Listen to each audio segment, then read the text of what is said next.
Thank you for tuning into another episode of She Laughs, a podcast dedicated to bringing you honest and transparent viewpoints in this daily faith journey.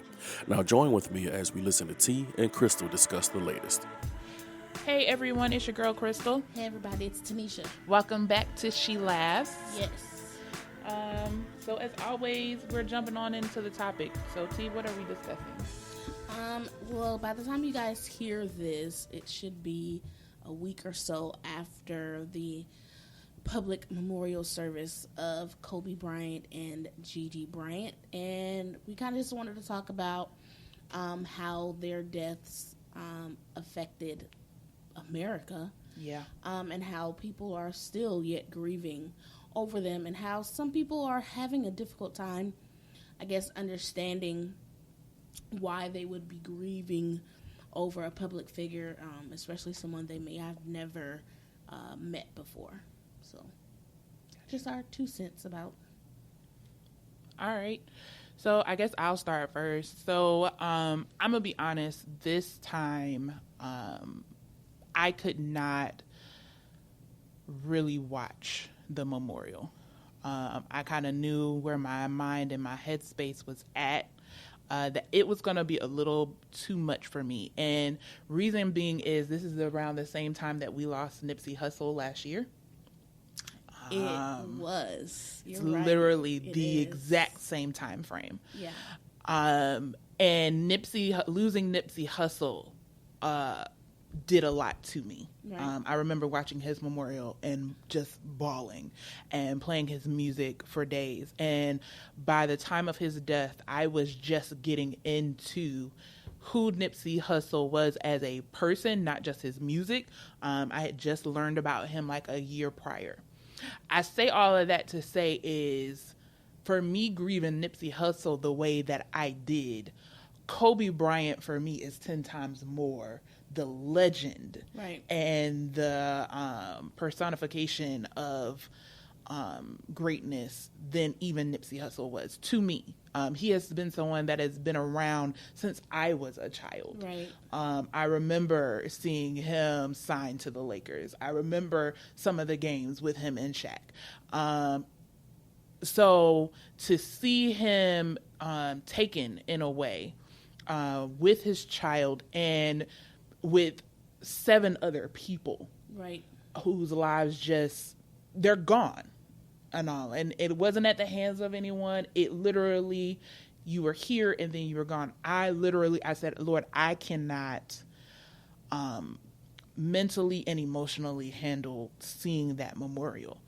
That it just hurts to see somebody's life cut down short. And then it just made me remember some of the people in my own life that I have lost recently. Right. Some of the people in my own life who, not even recent, but left here at a very early age, similar to Gigi. It just brought all of that up to see so many lives cut short. So I personally, I couldn't handle it. I just couldn't handle it. What about you? So how about, so you can't handle, or you couldn't handle watching the memorial service, then how were you when you found out about his death? I definitely cried. I started looking at YouTube clips of Kobe on Ellen, YouTube clips of Gigi shooting shots and jumpers and playing basketball games. Because we definitely saw, I was looking at them because I just needed to remember who they were and that they actually did live a life. Right. And it was a full life, even though it was cut short. Even though, we know Gigi will not be able to live the life that we were hoping for her. Right. It was not like she did not have a full life. And so that's where I found solace. It's pretty good. I didn't necessarily grieve. I think I showed more empathy for the situation. Just knowing how it is to lose a loved one, knowing how it is to lose a close loved one, knowing how it is to lose loved ones back to back. Mm-hmm. And I pray I'll never know how it feels to lose a child. But I'm sure that is still hard. Yes. So it was very, very sobering to hear that news, and then to see all the videos and pictures. I know before their death, you would always see pictures of him and Gigi, and I didn't really necessarily, I knew she played basketball, but I wasn't still not a sports fan to have actually known how great she was at it. Mm-hmm. I just love seeing how actively involved he was in something that she clearly loved to do. Yeah. And it clearly was a bond between them that they had to share. Yes. And it was always great seeing those pictures of them together. But then after their passing, to see all the videos and even more pictures, and to know, you know, he coached her team and he was a dad. Yes. For real. He was a dad. And it was not just sobering, but it was very sad just to see that. But then a part of me rejoiced because they were together. Mm-hmm. Mm-hmm. They were together. And not to say he doesn't have or didn't have a closeness with his other daughters, because I'm sure he did, but that was their thing. Mm-hmm. Yeah. That was their thing and their bond. So why wouldn't you want them to go together? Yeah. You know what I'm saying? Because she went with someone who was her hero. Yeah. Yeah. So it's beautiful and sad. All in one. All in one. And then just watching the memorial service or some of it, you hear the stories of how really involved he was with all of his children. And then how involved he was with other friends' children. Mm-hmm. He was clearly a very kind, loving. You meet people who are more understanding of adults, and then you see people who just have this thing for kids. Mm-hmm. He clearly was a person who just loved kids. That just loved kids. One of his friends was telling the story of him doing Kobe doing carpools for the kids. You know, it was after his retirement, of course. Right. So he technically has the time to do that. And he started carpooling for his friend because the friend started picking up, I think he started working for the Lakers. Mm. So his time being home was not long at all. He was always gone on the road or in traffic trying to get, you know, to the Staples Center and all the practices and all that. So he said Kobe understood that. So he stepped in for him and took care of his family, made sure, you know, his wife and kids were okay or if they needed anything. Mm-hmm. He was such a friend to me, just mourning him as a friend and how loving he was to his friends' children. He said one of his daughters who's 9 was crying the other day, and he asked her why, and she was like, I'm really gonna miss Uncle Kobe's hugs. Wow. She's like, you know, every time I would see him, he would scoop me up and he made me feel like the most beautiful princess. And he's like, he was a friend. So I think when you look at that and when you hear that, it should bring, you know, some type of empathy. Yes, and emotion to you, just knowing that they weren't just this superstar. Yes. They were a person, like you said, that lived a life that impacted people that they actually intimately knew. Yes. So I know I hear people who say, you know, well, it makes no sense for you to be feeling sad over someone you never met. I can't stand that. You don't know how they might have impacted that person's life just seeing them.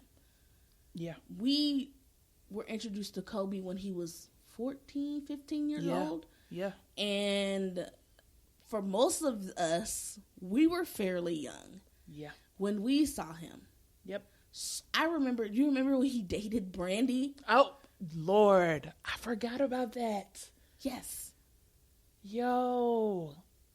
You brought back some memories. I remember that. You remember that? Yes. So it's like we watched him grow up. Literally grow up. We watched him get married.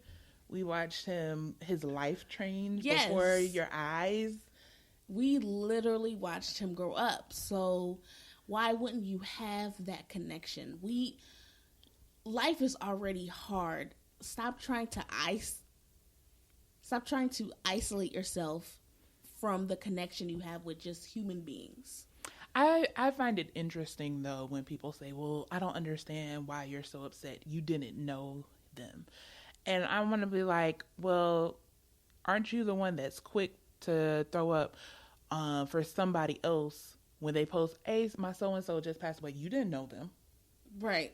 And everything. So, and then all of a sudden, oh, I'm just so sad for so-and-so. The same empathy that you can have for your friend right. who lost a loved one that you never met right. is the same empathy that you could literally have for this family because you understand loss. Loss, yes. And everything for no other reason. It don't even have to be that you thought highly of Kobe. I've heard some people that was like, well, I wasn't a Kobe fan. And I wasn't a sports fan either, but this is a person, a human being who is no longer there. It's someone's father, someone's best friend, right. someone's husband who's not going to be a part of their lives anymore. And clearly he was very active in the lives of his friends and those that he loved. Very active, not only with that, but very active in the community. I think the Children's Cancer Foundation said that right. Kobe gave away the most to their organization right. than any other person to make a wish. You know, he did the most visits, the most, I think it was something over 200, almost 300 visits from children that just wanted to see him. They said he was the most active, period. Right. And I'm like, we literally lost someone who's a pillar in the Black community. Yes. Even though you may not consider it, he very well much so was the one that was in the back, playing an active role in what was going on. Even if he wasn't doing anything for the culture. To me, he's a pillar of the community because he was a amazing father for his children. Can we talk about that? That in itself is why isn't that alone celebrated? He got y'all to trend girl dad. And I was able for the first time to see all of these beautiful Black men celebrate being a father in a world and in a culture that says that Black fathers don't exist. Yes, absolutely. It's a beautiful thing to see. That is what he really brought out. And he was literally, you can ask anyone to hear all of the interviews come out.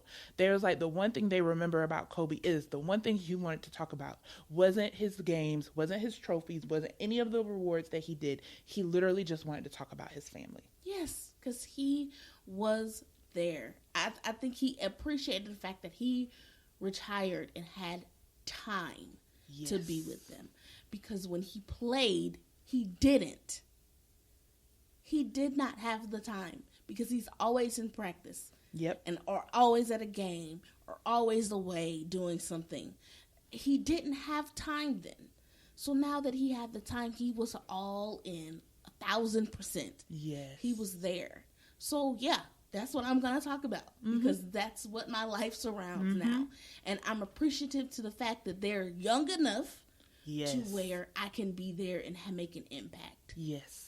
So yeah, he should have absolutely only talked about his kids. Now, when I think about his children, my heart goes out to the most is Capri and Bianca. Right. Because they are so young, especially Capri. Right. That she will not be able to understand fully who he was outside of videos, pictures, stories, yeah. You know, she won't remember his laugh and him just playing with her. Bianca too, because I think Bianca's only like 4. Yeah. And so that is where my heart breaks even more, right? Because he has children that had this amazing girl dad that won't get to know how amazing of a father that they really and he had. Wanted all of them to play basketball. Yeah. He was really big on that. They're going to play basketball. because his oldest Natalia, that wasn't her thing. Yeah. And he finally relinquished it. It was her thing a little bit, because he even I think Vince was telling a story how he really, really wished that she would do basketball, and I think he said that she would have been great at point guard because how she views or surveys the space when she was playing volleyball, just how she looked at the players and their positions and was able to maneuver. He's like, God, I really but he had it set in his mind, the youngest two, no, they're going to play basketball. But that tells you he was going to be involved with whatever they did. Yes. But he wanted that bond with them that he had with Gigi. Yes. That closeness that they were developing. And I think something else I wanted to talk about, people who may felt themselves grieve, and then for some reason, which we know, culture, which is backwards, felt like, well, I'm taking this too hard. Well, what is too hard? Lord. People lost their lives, and it does something, it triggers a memory or a feeling with you. It should. Yes. If you're human, it should do that. Yes. And so even those who are still mourning, who do not and have not ever met Kobe, I understand. It is totally normal and natural to do. It affects you. Brings back all type of feelings that maybe you have not processed properly, or maybe properly not healed from. It's gonna do that. So don't feel as if something's wrong with you, or that you're odd, or that you're not normal. It is a total normal feeling to be grieving over loss, because loss is universal. I want to also say this, because Kobe's death, and I really wanted to say something about it earlier, brought out a lot of people saying, time is too short. Reach out to people that you have issues with today. Right. Talk it out. And I get that sentiment. I will admit, hearing about Kobe's, it definitely brought to mind some people who I haven't talked to in a while, that I mentally just started praying over them. Right. Because I was like, Lord, just protect them. I would really hate if something did happen, and we're not able to rectify. So if you're able to reach out to somebody, do so, because once they're gone, the arguments don't matter. Right. The differences of views don't matter. What he said or she said do not matter. But I wanted to also add this as well.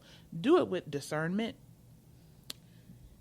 That's really what I wanted to say to that, because so many times when we hear of a loss, especially one like this, we become so intoxicated in our emotions that we open doors that were meant to stay closed. Yeah. So I really want to pray for y'all if you saw that, because it was running rampant. Don't let a day go by and everything. And I was seeing so much emotion, and I was like, guys, I get it, but I really want to let you know some of them doors are supposed to stay shut. Say a prayer and keep it moving. Yes. Okay. Absolutely. Pray for them. Love them.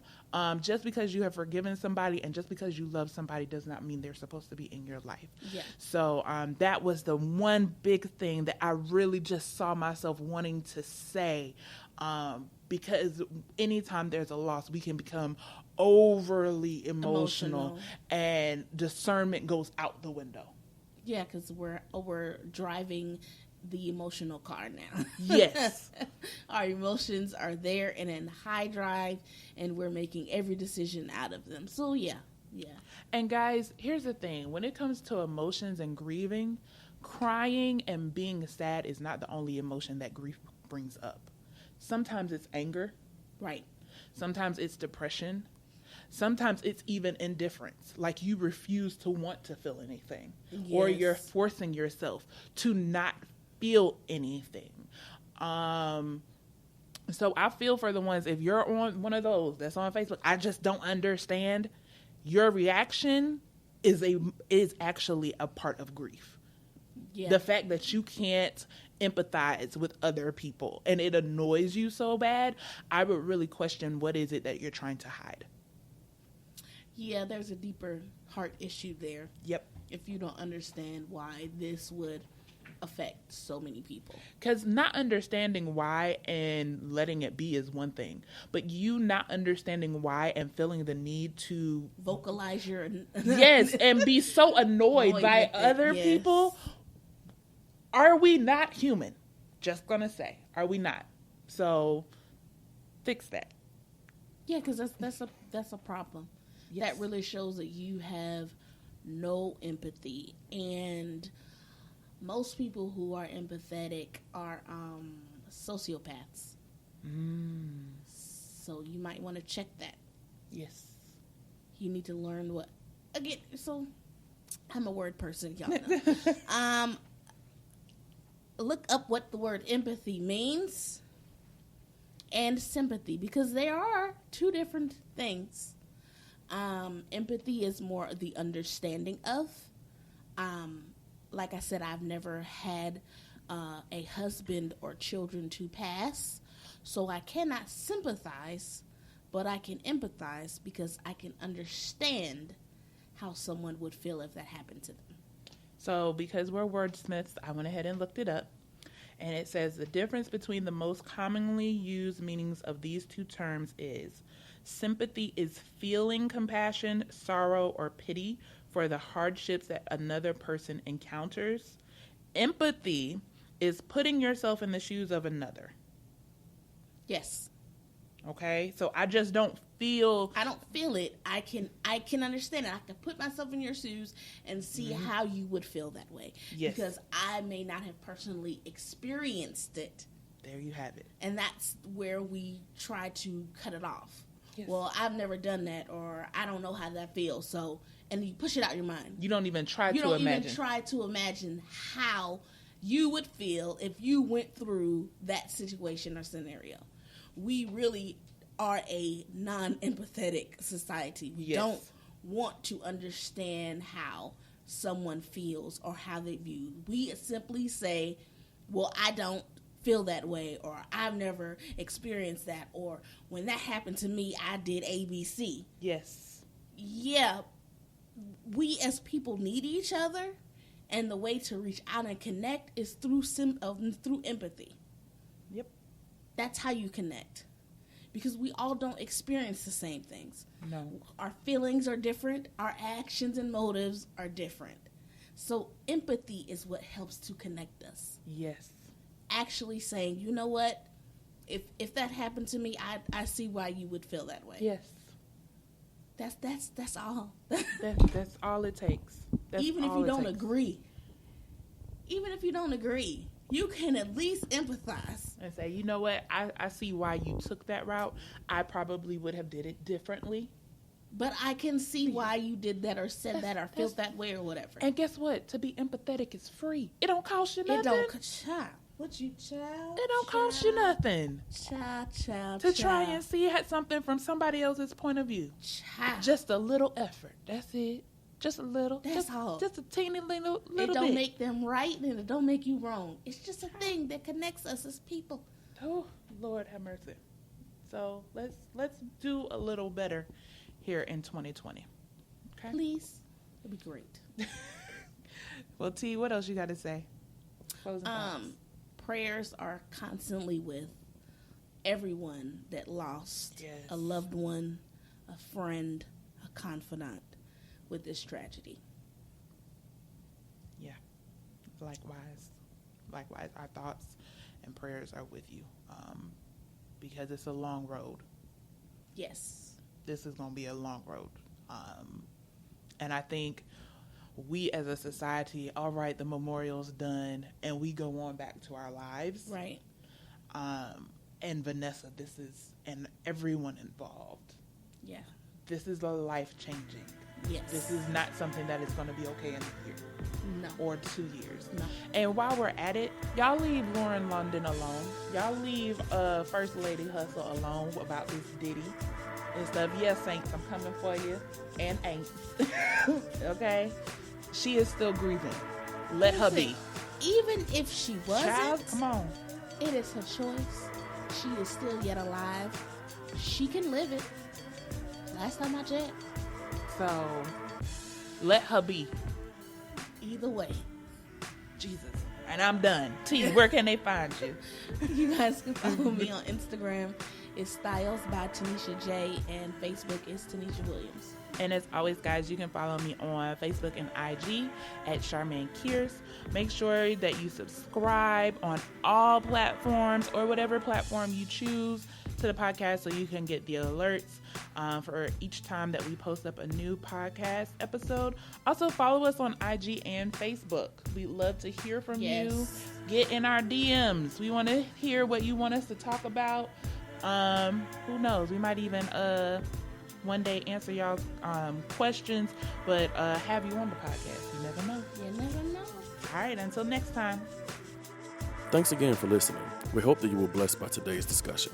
To keep up with the latest on the She Laughs podcast, be sure to subscribe on most major streaming platforms. You can also follow us on Facebook and Instagram. If you feel led to donate, please send donations to paypal.me/She Laughs. And don't forget to send us your questions as well. We'd love to hear from you. As always, stay blessed.